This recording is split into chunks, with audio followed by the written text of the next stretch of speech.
Evening, welcome to the Meldon Law Monday. I'm Buddy Martin on this, not Monday. It's Meldon Law sponsored, but it's not Monday. Hello, brain, work, long day. It's Wednesday. That means it's Alley Peak Wilbur night, always one of our favorite times. And tonight, Kevin Brockway will catch us up on any of the hard news. And our good friend Carlton Reese, who does some really great work for us, both as editor and writer, as columns she read on Gator Bait, will join us tonight, talk about the progress of a big project he's got going on. And we'll talk about what else? Going out to Kyle Field.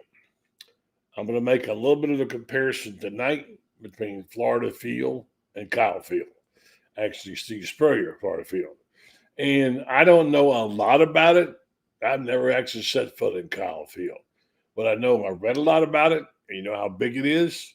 Get your thoughts about that. I know the people who came here, many of them posted from Texas, how impressed they were that Steve Spurrier, Florida Field, Ben Hill Griffith was so loud because it was so small, okay? Think in terms of Texas. You know, their stadium is 108 and ours is 90,000. So that just figures it. Anyway, tonight on the program, it's going to be a fun time. We'll look at what happened last week. We're always going to have, like the old line of Casablanca, we'll always have Texas. It was one of those great moments. Probably a top 10 of all time win because of when it came. We have lots to talk about there. So let's get with it. We'll be joined shortly by Alley Pete Wilbur. Meanwhile, we'll talk to you about percentages. What did they say about Florida's chances? Everything is percentage.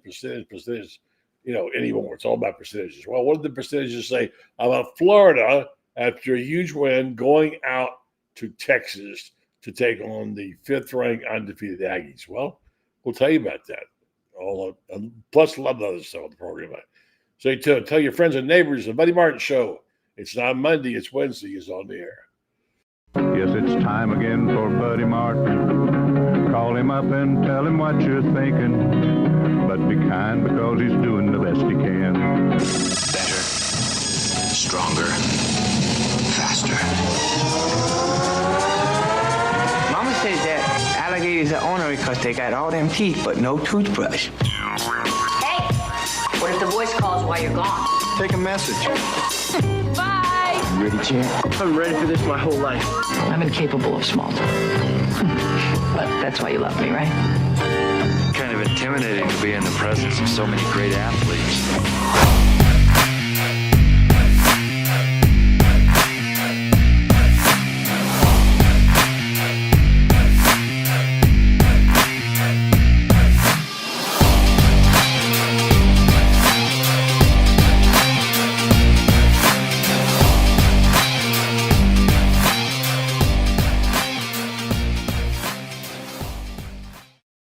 Good evening. As I said in my promo for the show, in the last 75 years, Billy Napier is the only Florida coach who has not finished the season ranked in the final Associated Press poll.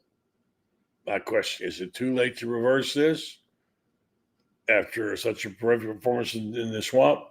And will they carry their fight to Kyle Field? That's going to be interesting. We'll talk about that with Alley Pete Wilbur, Kevin Brockway, and Carlton Reese tonight on the program. An interesting story about Zach Almaverdi. We'll talk about Vernell Brown, Dallas Wilson, what a couple of young receivers. What a great future they're going to have if they don't get stolen away and now they'll deal someplace. And so it's going to be a fun time to watch this team. Meanwhile, you watch any baseball? I watched the Cubs last night. Almost blew that game and came back to win it. Milwaukee managed to beat them the first two, and they were down. They were about to go out, just like the Yankees last night. The Yankees could have been out of it last night, but what a performance they had. Big, huge comeback last night with home runs. So I watched a little baseball when I'm preparing for this show, but my heart, as you all know, is with football. Let me tell you about a couple of the programs. One in particular I'm kind of proud of, having fun with. It's the Saturday. It's a Friday. It's Friday weekend show is what it is. Panhandle Gator Club podcast with Buddy Martin and Rob Dodson and Rob Brown. Terrific guys, two Robs. Sponsored by Rocket Lanes in Panama City Beach. And this is a program that goes just bi-monthly. Means every 2 weeks we do it. We try to make it about area things in the panhandle.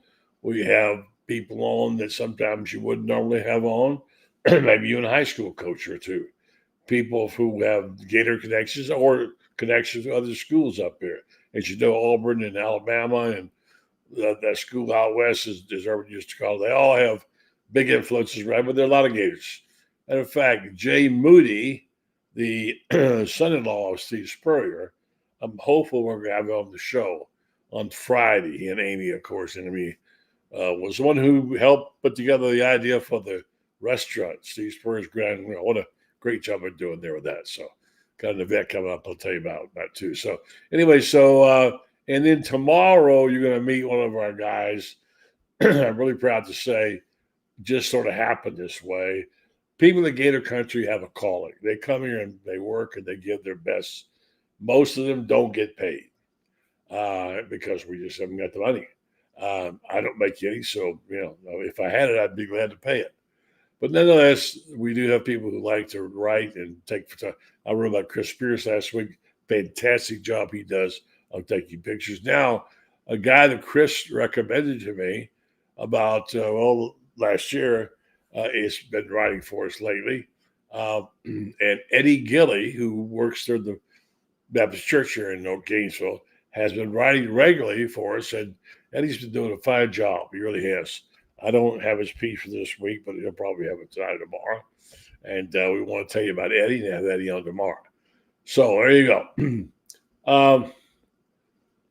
So here's where we stand.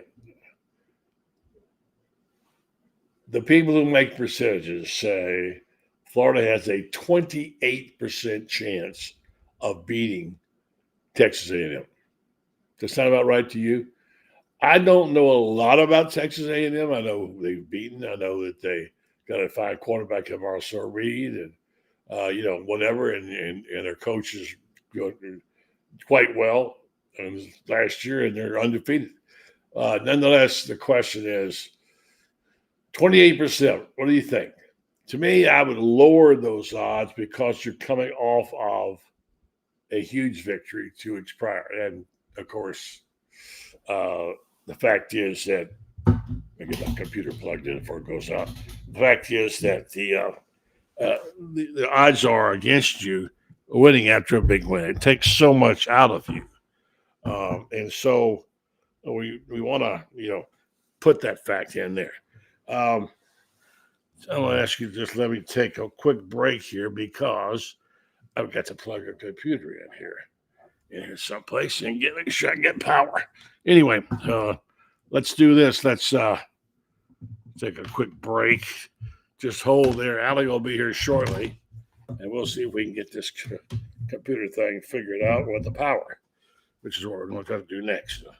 One of the things you do when you don't have a producer, you're your own producer. So,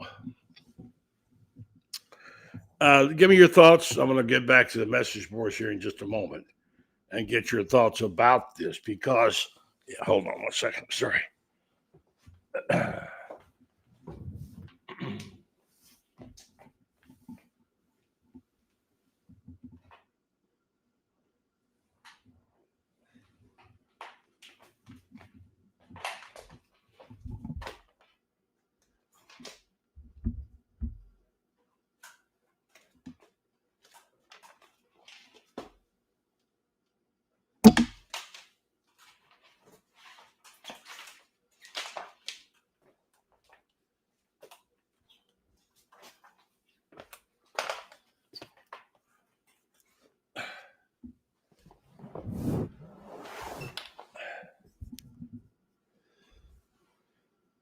Stand by, folks.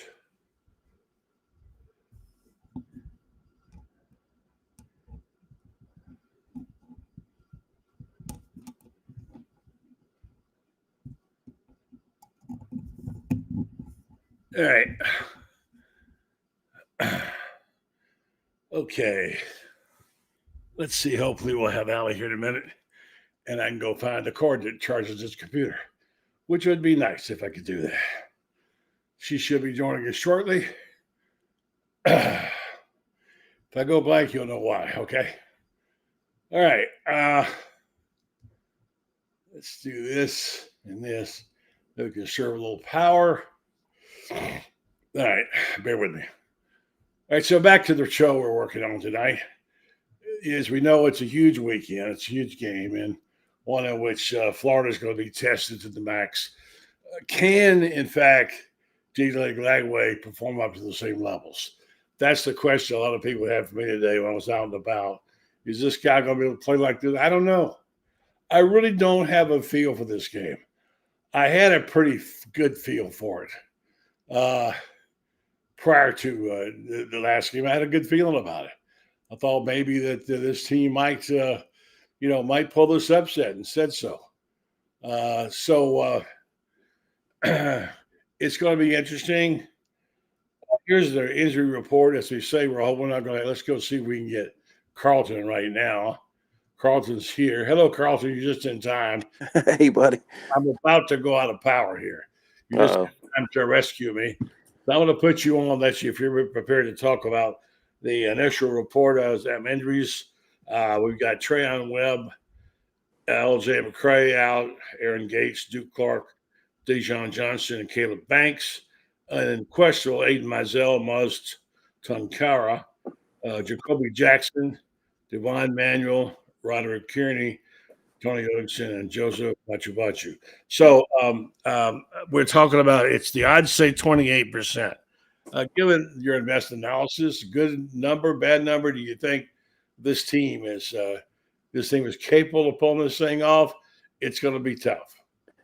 I think they're capable of beating any team in their schedule. I thought that at the beginning of the season. I thought that before Miami. I thought that before LSU.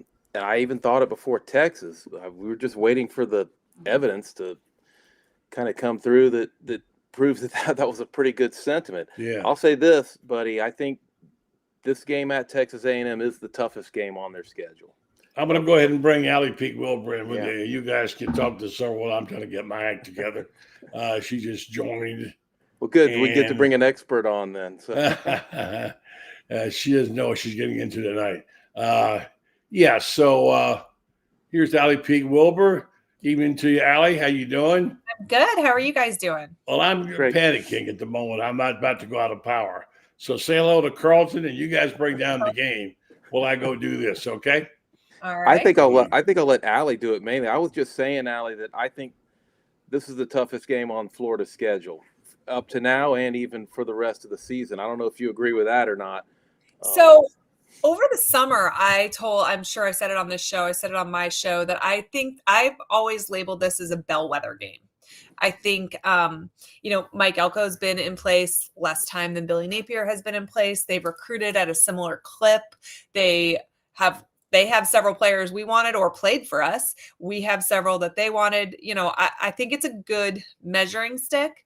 But I agree with you. I think Texas wasn't as good as we expected them to be.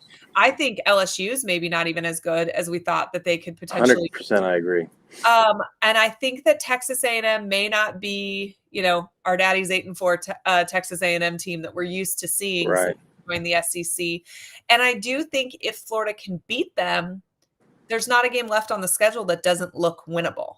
And so there's a lot of good teams left on Florida's schedule, but I do think that this one is maybe the biggest test left. Yeah, and I think it's a big one for keeping the momentum going with what they have. I mean, if you win at College Station, then you get Mississippi State at home. And then Georgia, I think, looks like a very beatable team to me, at least with Florida's defense. And then you got Kentucky down the road. This team could really be smoking going to Ole Miss, which I think is probably the second toughest game on the schedule. Yeah. I mean, momentum is real. We saw how the season started, but there's a lot of monkeys that still left to get off Coach Napier's back. And I think road SEC win is a big one. They haven't had any real true, big wins on the road in the SEC under his tenure. And this could be that. And, everybody talks about how difficult College Station is to play in, but Florida's 2 of 3 there since they joined the SEC. So it's not a venue that we haven't been able to pull out a win in. So it's doable. I will be so interested to see how we contain Marcel Reed. I think this is the biggest defensive test for Florida so far. I actually think that their offense maybe is even better than Miami's, which would probably be the best one that we've seen so far. I'm not a big Carson Beck fan. I think Miami is good because their trenches are good and because their defense is good. I was underestimating Miami simply because I didn't like Carson Beck. Yeah, I think Miami's now better than I thought. LSU, I've never been sold on them, and was a little surprised that Florida lost. And but I think Florida's defensive line, going up against Marcel Reed, I got to see how Florida's going to contain him. How do you see that?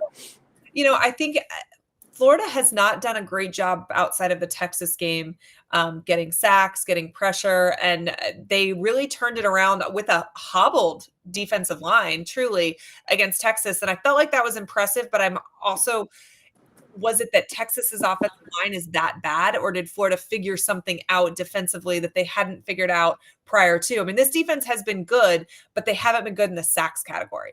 So I'm so interested to see, did we fix something, or is Texas's offensive line that bad? And I think we're going to know that answer by about the end of the first quarter of this game. Yeah, and I kind of look at Texas A&M too, and they're number 5, and they're playing at home, and everyone's on the A&M bandwagon. But have they really proven themselves with their schedule?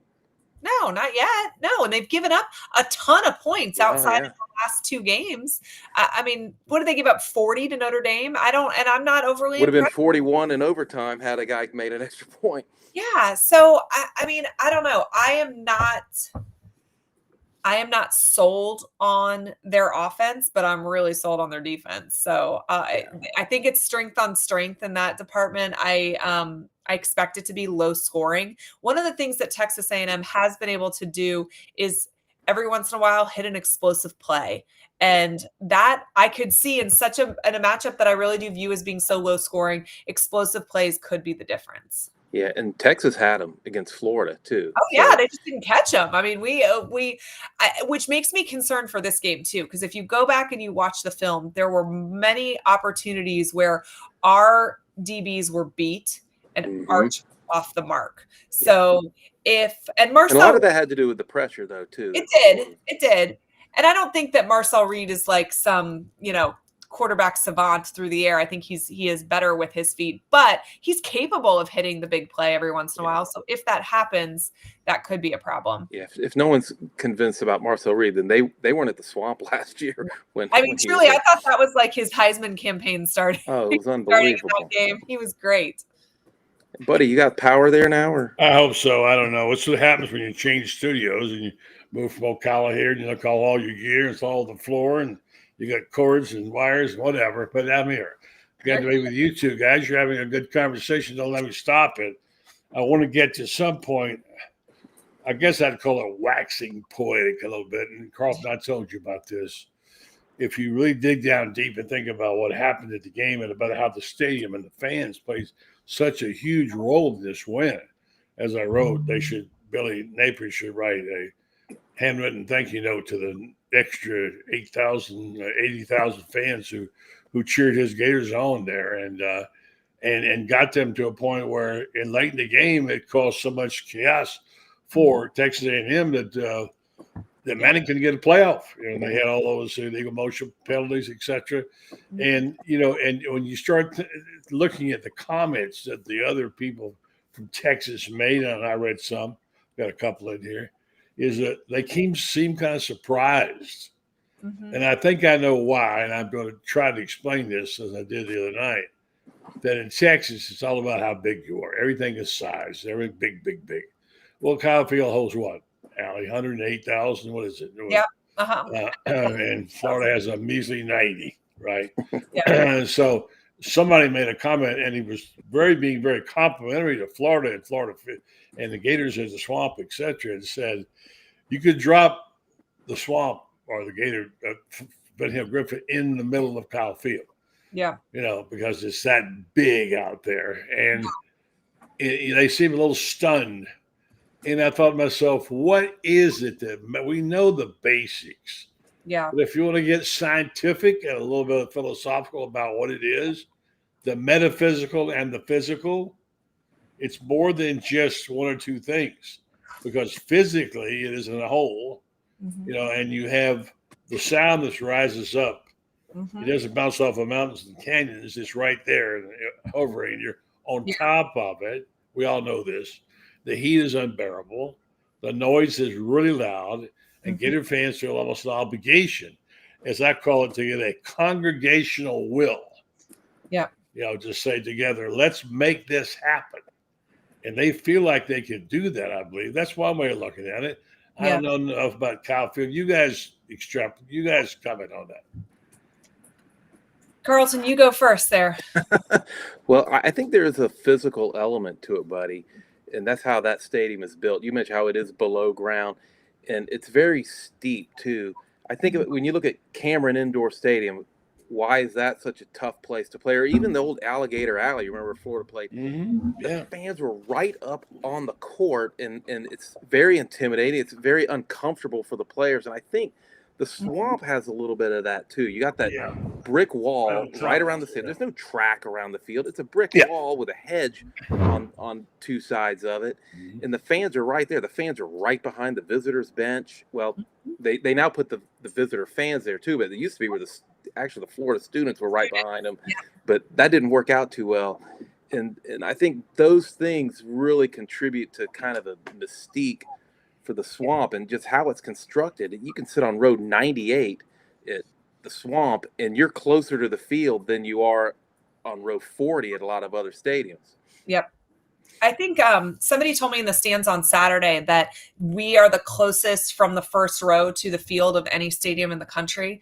And I believe that we are right on top of there. That's part of why I've been so vocal about not wanting any changes to the stadium, because I do think that it is such an advantage, and doing things to take away from that is asinine. And I understand that there are things that have to happen because of the, being ADA compliant and stuff like that. I'm not opposed to that, but I am opposed to anything that takes away the home field advantage that I think is the best home field advantage in college football. But, the interesting thing, buddy, and I don't know if you both will agree with this or not, but I felt like the stadium was consistently loud, very loud. I would not rank it in my top 10 loudest games that I've attended in person, though, in the Swamp, which I think is so interesting because the amount of Texas fans that I saw on social media talking about how it was the loudest stadium that they had ever been to. Right. And it was disruptive. Like, shoot, what would they think of this stadium in the 90s, Florida State? Or what would they think?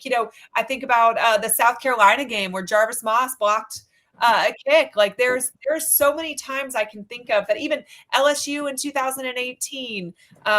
There's Auburn a few years ago. Some games that come to mind that just were absolutely earth-shattering. I wouldn't put this one in that at all. I almost feel like Florida was too in control for the majority of the game for it to be,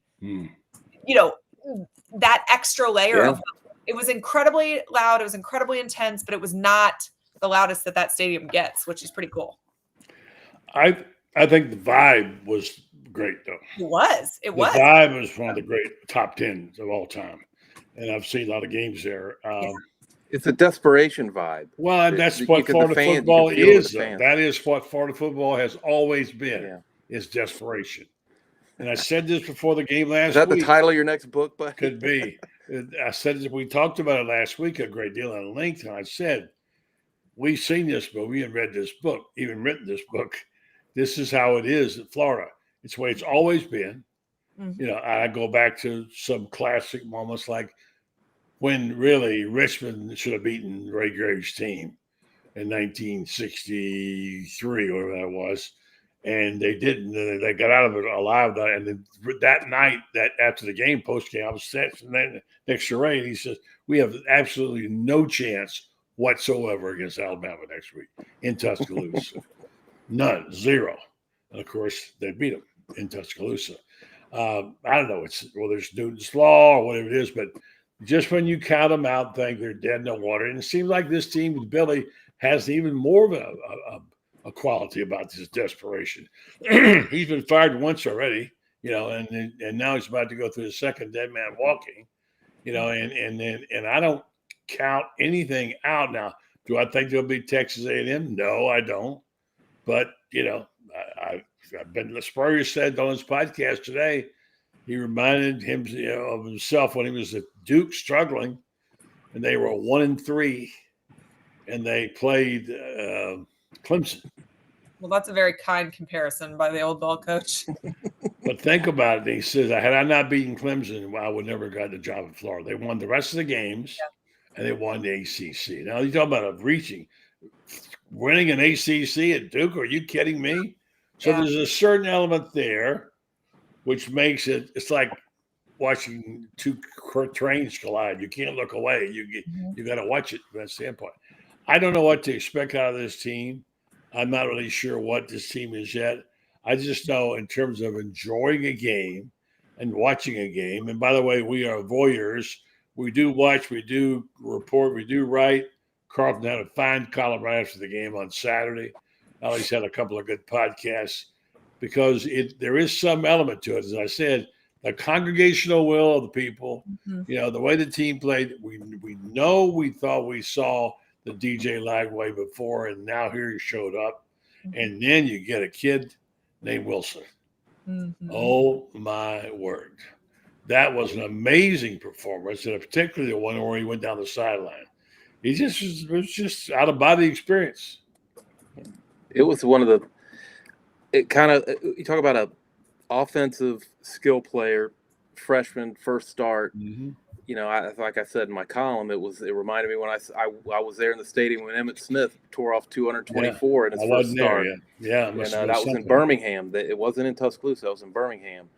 And this was probably the next best freshman skill player performance in his first start that I've seen at Florida. It kind of reminded me of that.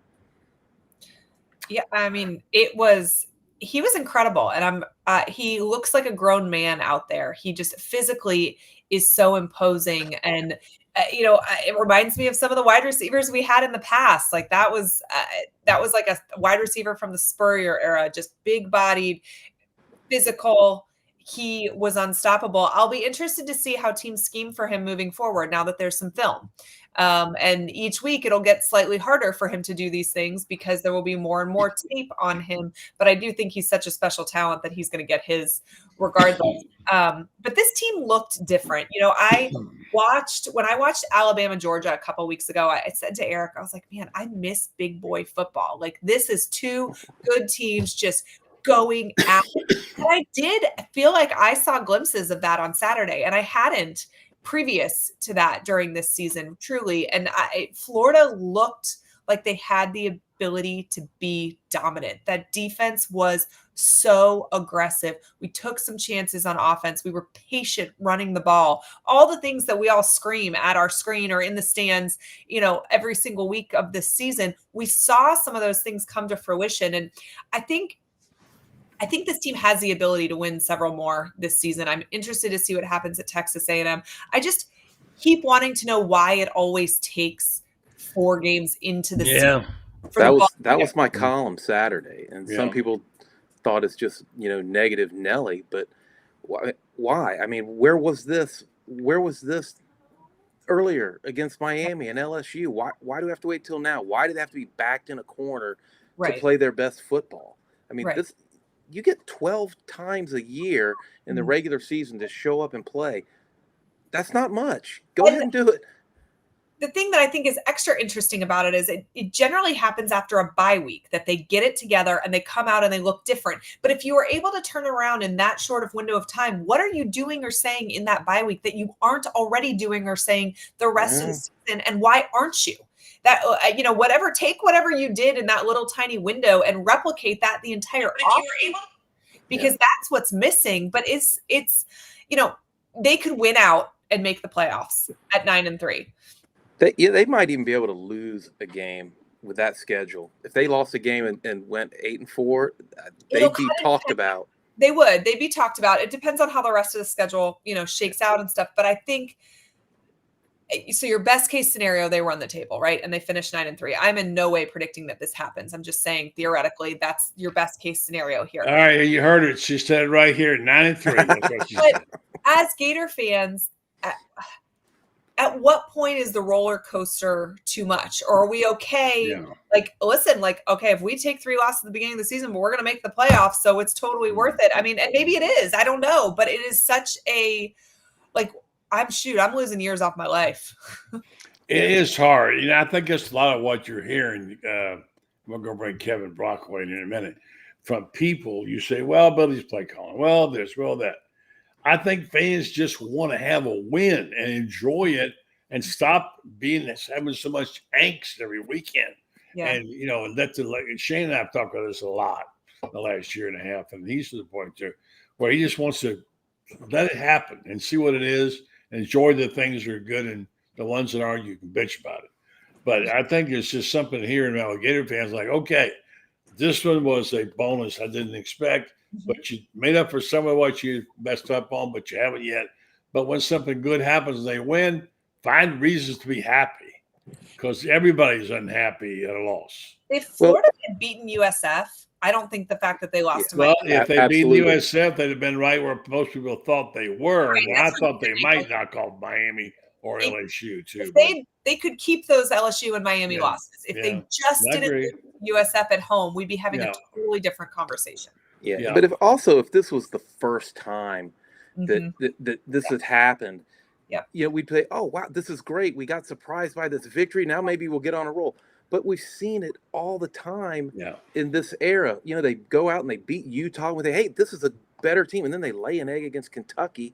Yeah. And then we all saw what happened last year. The season's flushed, and then they win. And here we go again. Yeah. Let me do this real fast. And we'll bring Kevin on to tell you about our sponsors. There you see the QR code there. If you need a lawyer and a good Gator lawyer and a good Gator, you can't get any better than this. Meldon Law, they won't back down. They have offices down to serve you up and down Florida. They have over 50 attorneys down. The 4 right in north central Florida, and 1 down around the Boca Raton area. Meldon Law, they put their money where their mouth is. They sponsor many things. They've done great things for the band transportation, and nobody loves Gator sports more than Jeffrey Meldon, who just lapped up that season with the basketball team, following them all around to California and Texas and North Carolina. And matter of fact, the book's coming out soon about that, which we'll tell you at the Carlton now. We'll tell you about it later. And that book, of course, is called, what's it called? The Golden Year? The Golden Season, subtitle when the Gator boys got hot. There you go. Franz Beard wrote most of it, and we'll have them to sign soon in the neighborhood near you. So check it out. Meldon Law, they won't back down. Let's go get Kevin and get him into this. He always wants to stir it up with something. We'll see what he's going to do this time or the other. But I think we were all talking, guys, last week. At the end of the week, we began to realize there was some reason to expect Florida to play well. I think we all kind of thought they might. And I think it turned out to be like, Kevin, what'd you think? Buddy, hey, rewind the tape. Remember, I predicted a win last week. I think. That's right. And I did. I predicted in the Sun as well. No, I just kind of thought that the matchup was good. Texas traveling as far as they did. Arch Manning didn't knock my socks off, and he certainly didn't in that game as well. And the offensive line too. And Florida looked like a good SEC line of scrimmage team again. I think that was first and foremost. After getting manhandled against Miami, they really came out and played well on both lines of scrimmage. I think that was a good start to the foundation. DJ Lagway and the Dallas Wilson injection in the offense. I think that all added up to a pretty good performance. Now, as I wrote, can you build off it? Can you get on a little bit of a roll here? Can you be consistent? That's what Billy Napier talked about tonight. Can you handle a little bit of success this week and just stick to the process? And that's going to be the big test going up against the Texas A&M team that, as we know, got that last-second win against Notre Dame. They're kind of dancing on destiny here at 5-0. They're feeling very good about themselves. It's going to be a tremendous challenge. 108,000 in Kyle Field, too, as well. Not going to be an easy task. Yeah, Franz had a nice column today talking about it. He said 3 days later, the euphoria of Texas wins began to wear off. The warm and the fuzzies are being replaced by the here and now of road trip to College Station to face fifth-ranked Texas A&M, 5-0, 2-0 in the SEC. Saturday evening will be Florida's fourth consecutive game against the top 10 team, and the third time in the last 4 days the Gators have had a top 5. Nobody in the country has to deal with a schedule like this beyond Saturday. It's only going to get worse. Okay, that's the forecast. Here's the thing. In retrospect, we can see a lot. We didn't know Miami might be the best team in the country. We had no idea that was going to happen, right? And I did, but I might be a little biased. Well, yeah, you always you're eternally optimistic. I thought Miami was an 8-win team. Anyway, I was wrong. They're good. Maybe the best team. We'll see about that. They haven't got to play anybody, and that's what I'm getting to. You got to get drilled down and realize the difference when you're playing against a great quality competition. And the fact is, the guiding bodies of college football have not yet found a way to give people an advantage for playing a tough schedule.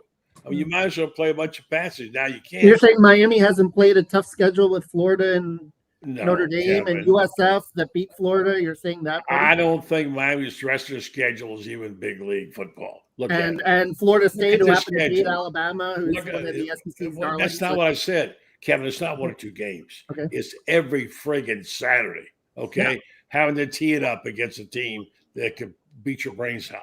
That's the difference. You know, it's like in prize fighting.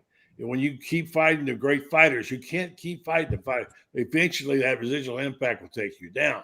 Now, I'm just saying, you're not going to sit there and tell me Miami's schedule is as good as Florida's. That's not going to fly with me. You know it's not. The fact is, break them all down. Look at the schedules. Look and see who's doing well, who's got what. There's a lot of meat on that chicken bone out there. And so I'm not saying Florida's getting screwed, but when they go to 9 games next year, it's going to be worse. There's not even a chance to breathe, for crying out loud. I'm gonna dispute you on that too, buddy. You want to know why? Sure, because Kevin, you don't have Tennessee and you don't have LSU anymore. You replace them with Kentucky and South Carolina. I think that the way that schedule lays out for Florida, I think Billy Napier's had the short end of the stick the last couple of years with the toughness schedule. I don't think next year's schedule is going to be nearly, and Auburn being down and, not being what it was. I'm telling you, like I said, I think that's, even though you lose those 2 rivalries, I think that's a bonus for Florida in terms of, how the SEC lays out compared to as the last couple of years. Yeah, well, I'm not saying they've had the. I'd rather add Stanford. They had the two years of the toughest schedule in the country. I think it is. Also, go ahead. Yeah, I'd rather add Stanford and SMU than South Carolina and Kentucky. I mean, I think SMU was a college football playoff team last year, right? I mean, jeez, yeah, it shouldn't have been, sure. but Whatever. With a coach that a lot of people think very highly of, including some people inside the Florida building. But that's another story for another day. So, Kevin, you go tell me the other teams out there. Go ahead. You're going to tell me that the other teams are playing the same schedule as the SEC. Is that what you're telling me? Buddy, we know the SEC is stronger than the ACC all across the board. Well, but you made the case. But we also know that a school like Miami has scheduled Notre Dame. They've scheduled Florida. It's not like they've challenged themselves in the non-conference enough where it's somewhat balances out. Okay, you can have that, Kevin. It's not true, but Well, go ahead. MAC teams challenge themselves in the non-conference too. So what? Yeah. Anyway, the point is, I think we're missing a point here. That we didn't know back when the season started, except we knew the schedule was tough. And when you schedule somebody, you don't know what the team's going to be like. And you do have a situation where Florida, these past 2 years have been unbelievably challenged. And it is anything would be easier than this, anything. Miami, if you look at, let's look up their schedule, who they got left. Can you call them out? Yeah. Nobody. Go ahead. Louisville, Stanford, SMU, Syracuse. Wait, go slow. Go slow. Go ahead. Start again. They got Louisville, Stanford, SMU, Syracuse, NC State, Virginia Tech, Pitt. They'll be easily double-digit favorites in every single one of those. So, Kevin, how do you justify that? Well, no, I mean, they won't be a double-digit favorite against Louisville. They won't be a double-digit favorite against SMU. But Kevin, you're missing a point. No. It's an easier schedule. You know it's easier, a lot easier. Okay.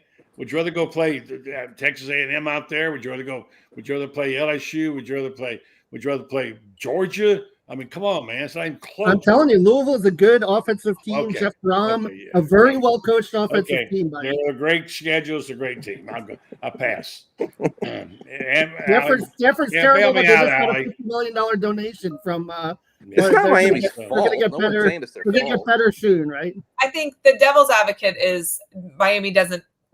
Their conference is their conference, so they play the games that they have. They have a good out of conference schedule. I don't think the out of conference balanced with the in conference makes them the same strength as Florida's schedule. That's precisely. But I also think that when playoff time comes around, that will be taken into consideration. A 9-3 Miami team is not making the playoffs. Now, an 11-1 Miami team is making the playoffs. I think a 10-2 Miami team would have a hard time making the playoffs, particularly because their hardest games have already happened.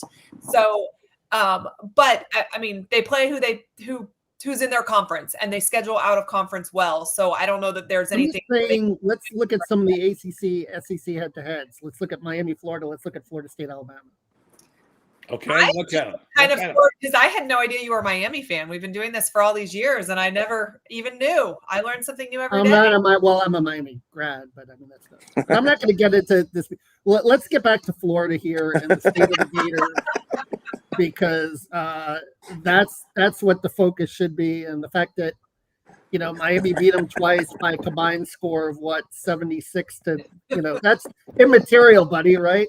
Kevin, let's say they're on par with all the great teams in America. They play a great schedule. Okay, let's just leave it at that, because that's what you want. But let's get back to the state of Florida here, and Billy Napier needing to get on a roll, obviously, and that's a situation that certainly looks a little more promising than it did last week. I think there's a level of belief inside the building and talking to players that you didn't have a week ago before they lost to Texas, and maybe this could happen. Maybe, if they can beat Texas A&M on the road and they can beat Georgia and Jacksonville, maybe they can salvage the season here, get to 8-9 wins and get a fifth season of Billy Napier.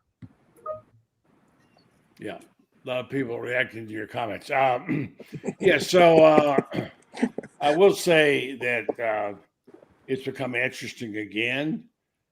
I will say also that I heard the University of Florida video people, and Callie, you comment on this for social media. They did a terrific job of capitalizing that game. That was network quality stuff there. That really was good. And I don't know what this team is going to be. I saw you talk about Billy said he saw something, a little spark in DJ's eye. I saw a little spark in Billy's eye in that video where he kept saying, "My guys." He had it all. He seemed like he was reaching his team, Allie, didn't he?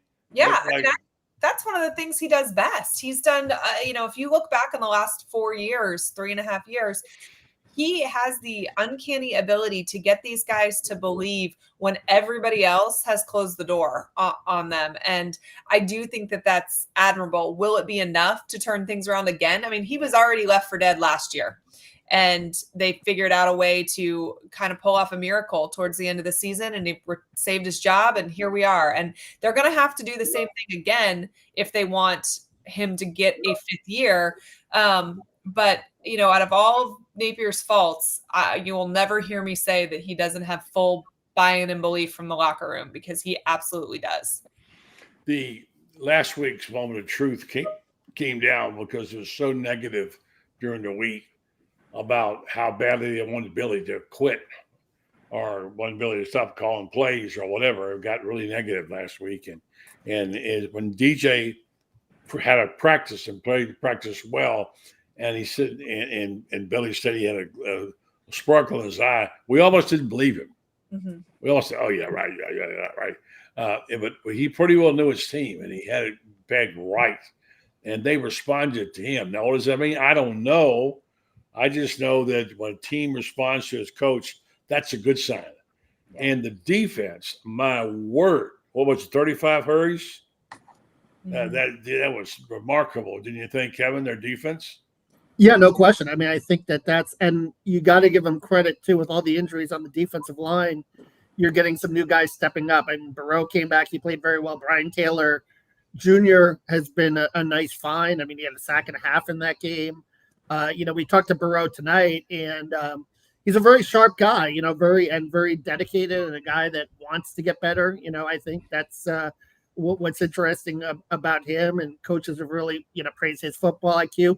Because you thought when Caleb Banks went down, I mean, this guy projected first-round pick, that the defensive line was really going to suffer, but it hasn't really missed much of a beat because other guys have stepped up. And that's a credit probably to Gerald Chapman too, I think, also in terms of how he coaches them and the front seven. When you look at Miles Graham too, as well, and Jane Robinson and Aaron Childs, that unit has been pretty strong. Devin Moore is having a very good season at corner. Cormani McLean has been probably a little up and down and got a little picked on in that Texas game. But I thought overall, defensively and what Ron Roberts is doing with the creeper scheme, having a veteran guy there, I think certainly helps. And they played really well, but they're going to have to do it again at Texas A&M because I think offensively it's going to be hard to score points. I see this game being very similar to that almost like that Florida-Tennessee game last year where, it could come down to the fourth quarter, it could come down to plays.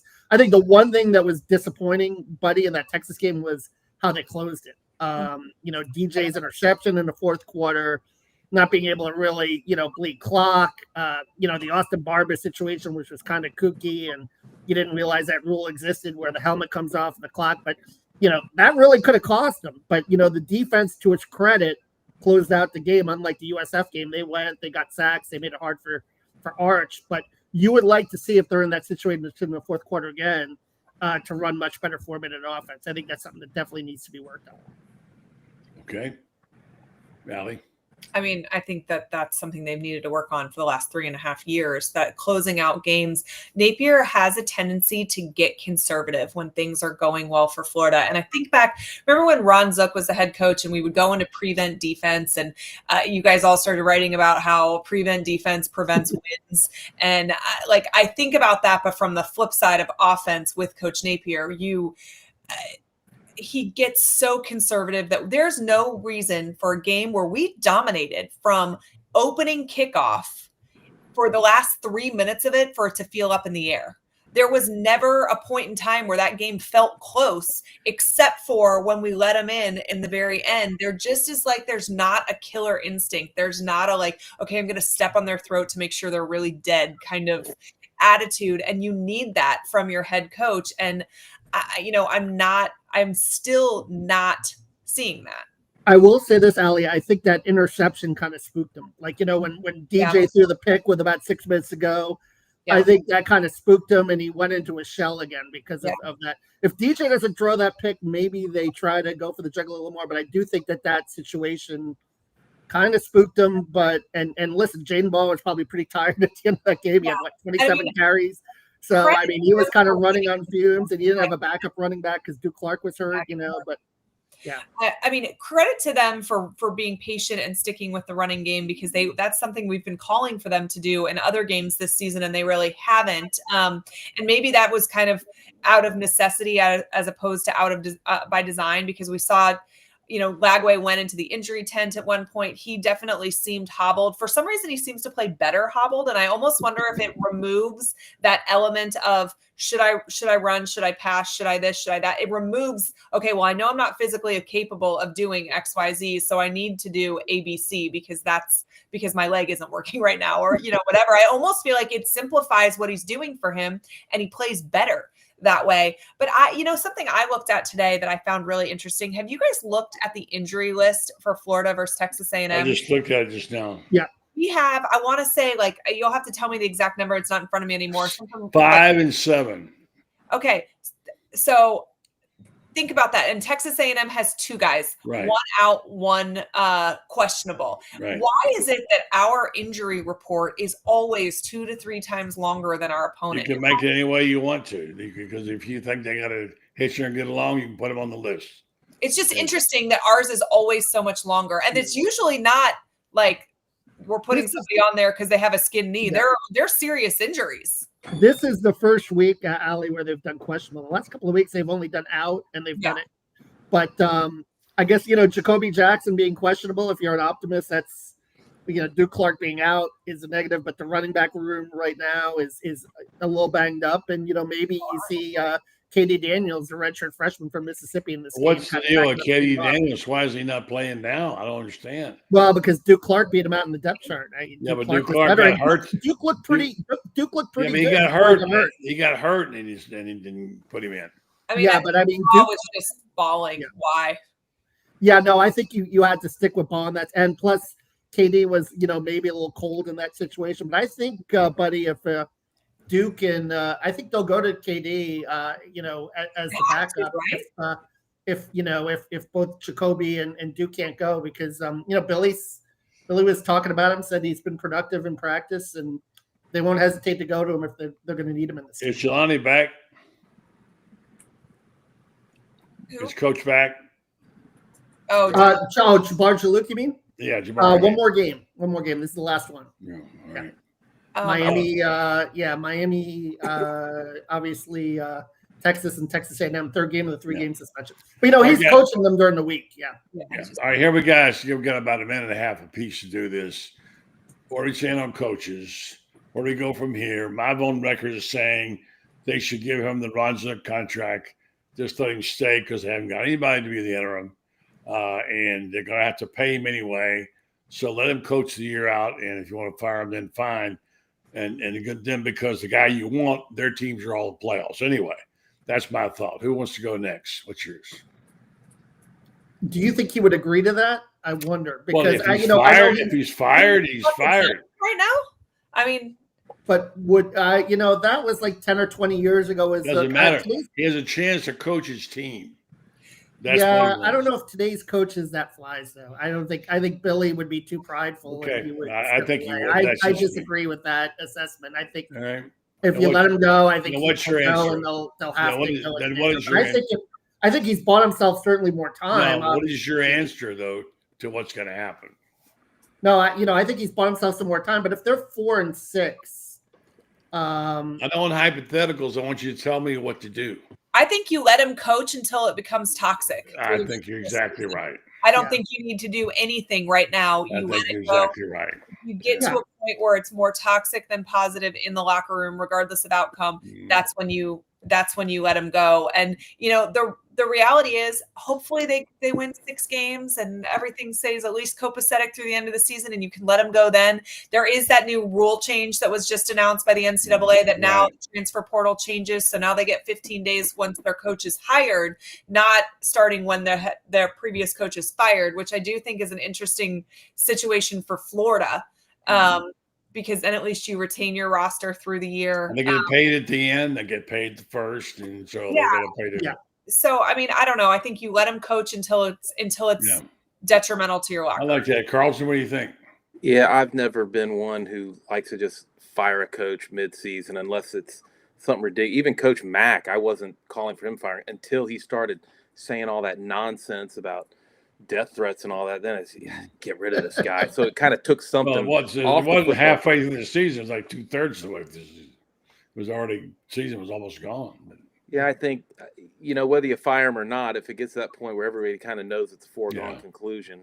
I mean, do we have a guy? I'm still saying I don't think the guy they want was going to leave Oxford. That's just my opinion. I have nothing but a hunch to base it on. Based on him, what he looks like, what he says, what he's with his family, how it appears. Other people tell me, "Oh no, he'd come in a heartbeat. He definitely come in a heartbeat." We've heard that before. Yeah, we'll see. But I know I'm talking to a famous athletic director, now retired. He said the number one thing is the movability of the guy. You don't always know. And a lot of times the guy you want many times is not going to go because the timing's wrong. So it's all about the timing. So in our last 30 seconds apiece, what's to do here? What do you need to do here? Who do you need to hire? Carlton? I don't have the first clue who they're going to. I mean, you're hinting toward Lane Kiffin. I don't think he's going anywhere. But maybe if it happens, maybe they do turn into big game hunters like they haven't really been in the past, and it's up in there. I'm not even going to guess. Just the philosophy has to change. You're not going for a guy who won at the Sun Belt Conference level. Kevin? Well, I think Jed Fish's star fell a little bit in that Ohio State game, but maybe Eli or maybe Rhett Lashley. If you can't get Lane, I still think you try to do what you can to get Lane. I've heard different things. I've heard the big money people want him, but administration is a little leery. So, but Rhett Lashley would be interesting because the spread offense guy, we've seen the spread work with Mullen. We've seen the spread work with Urban. I think the spread works better in the state of Florida because of the speed versus playing conventional against SEC teams. That's just my opinion. And I think that mentioning those two coaches and the success that either one had offensively, I think that bears it out. You wouldn't go for Drinkwitz before you did that? I mean, Drinkwitz is still a pretty good coach. Eli's pretty good, but spread. I know Lashley's offenses can be pretty dynamic. Obviously, he's got to find a defensive guy. Maybe he convinces Ron Roberts to stay. I don't know, but I think that he's an intriguing guy just because of that, because of the spread, which I think would work pretty well with DJ Lagway too. He ran the spread in high school, so if you can convince him to stay, that's another aspect of it. And maybe if he's ever gets healthier, you'd see more of that dual threat ability as a result. Allie? I have a differing opinion on the Lane situation. I think he'd crawl over broken glass to come to Gainesville. I think one look at his social media will tell you that. But Florida's not an on-the-job training program, and we've hired we're an on-the-job training program a lot recently, and I think that needs to end. I do think this new rule really does change things because I think about the fact that my own husband was going to hate Urban Meyer when Zook was fired, who he, had his differences with, but it was his coach. He was going to hate Urban Meyer, and it took about 24 hours for that opinion to change. So if you get 15 days with your players once you get hired for them to be able to enter the portal, you have a real ability to retain their roster. And imagine this roster with Lane Kiffin as their head coach. And the family a little bit, Alex, too. Yeah, I do. And I all of his in-laws are in Tampa. He talks about how Spurrier is his coaching idol. I mean, this is somebody who has a dad who was an NFL legend, and your idol is not your father, but Steve Spurrier. His daughter, that is Landry, that's at Ole Miss, is graduating. So I think that there is some room there. And then you couple that with, he just had his dog tweet yesterday something about spot the ball.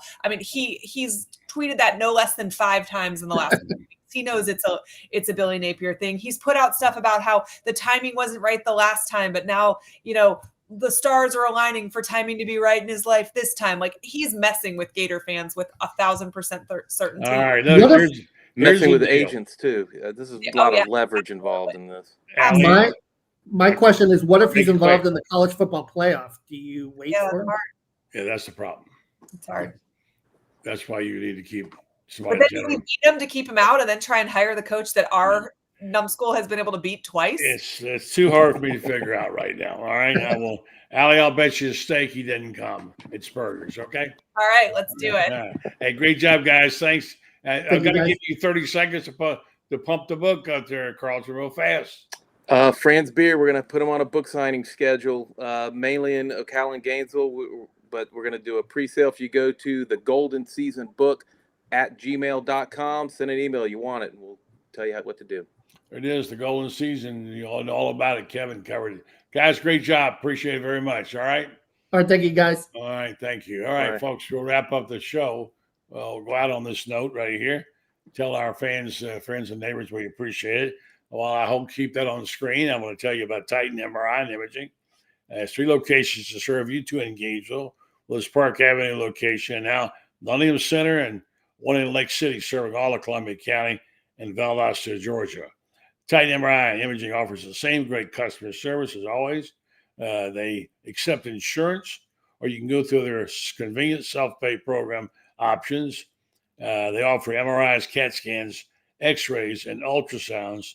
Like I said, easy scheduling. If you have a problem with your job, you can't go during the day, they'll make it for you. Even larger MRI machines, for your patient's comfort, and that's one thing I would go for sure. I definitely would like to have that. So if you need one of those things I just mentioned, tighten them right. You like people who are right there and can give you the best potential service that you would like to have. You need to go to Titan MRI. They have numerous locations soon to come to Ocala as well, and they want to take care of you and your family. They're located right now in 4 places, soon to be in Ocala. Thank our guests for tonight. Appreciate Allie, Pete, Wilbur. Sorry for the earlier problems we had with the video. We managed to keep it going. Thanks to Carlton, and thanks to all of our guys, including Kevin. All right, have a good night, folks, and we'll catch you tomorrow night right here on the Buddy Martin Show.